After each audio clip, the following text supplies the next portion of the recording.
ಜಿಲ್ಲೆಯಲ್ಲಿ lane discipline ಅನ್ನು follow ಮಾಡುವ ಸಂಬಂಧ ಮುಖ್ಯವಾಗಿ ನಮ್ಮ NH-48 ರಸ್ತೆಯಲ್ಲಿ ಹೆಚ್ಚಾಗಿ ಹೆವಿ ವೆಹಿಕಲ್ಸು ಲೇನ್ ಡಿಸಿಪ್ಲಿನನ್ನು ವಯೋಲೇಟ್ ಮಾಡೋದನ್ನು ಅಥವಾ ಹೆಚ್ಚಾಗಿ ವಯೋಲೇಷನ್ ಮಾಡೋದನ್ನು ನೋಡ್ತಾ ಇದ್ದೇವೆ.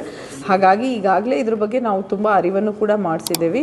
ಇದರ ಅಂಗವಾಗಿ ನಾವೊಂದು ಸೆಪ್ರೇಟಾಗಿ ಒಂದು ಸ್ಟಿಕ್ಕರನ್ನು ಮಾಡಿದ್ದೇವೆ. ಅದರಲ್ಲಿ ನಾವು ಯಾಕೆ ಲೇನ್ ಡಿಸಿಪ್ಲಿನ್ ಫಾಲೋ ಮಾಡಬೇಕು, ಲೇನ್ ಡಿಸಿಪ್ಲಿನನ್ನು ಫಾಲೋ ಮಾಡದೆ ವಯೋಲೇಷನ್ಸ್ ಮಾಡಿದರೆ ಮೊದಲನೆಯ ವಯೋಲೇಷನ್ಗೆ 500 ರೂಪಾಯಿಗಳ ದಂಡ, ಎರಡನೆಯ ಉಲ್ಲಂಘನೆಗೆ 1,000 ರೂಪಾಯಿಗಳ ದಂಡವನ್ನು ವಿಧಿಸಲಾಗುವುದು. ಈ ಸಂಬಂಧ ಈ ಒಂದು ಸ್ಟಿಕ್ಕರನ್ನು ಕೂಡ ಪ್ರತಿ ಹೆವಿ ವೆಹಿಕಲ್ಗೆ ಹಾಕಬೇಕು ಅಂತ ಹೇಳಿ ನಮ್ಮ ಒಂದು ಟೋಲ್ನಲ್ಲಿ, ಹೆಬ್ಬಾಳ್ ಟೋಲ್ ಏನಿದೆ ಅಲ್ಲಿ ಪ್ರತಿಯೊಂದು ಹೆವಿ ವೆಹಿಕಲ್ಸಿಗೆ ಅಂಟಿಸ್ಲಿಕ್ಕೆ ಅಂತ ಹೇಳಿಬಿಟ್ಟು ಕೂಡ ಈಗಾಗಲೇ ನಮ್ಮ ಟೋಲ್ ಅಲ್ಲಿರುವಂತಹ ಸ್ಟಾಫ್ಗಳಿಗೆ ಕೂಡ ನಾವು ಈಗಾಗಲೇ ಅದನ್ನು ಡಿಸ್ಟ್ರಿಬ್ಯೂಟ್ ಮಾಡಿದ್ದೇವೆ.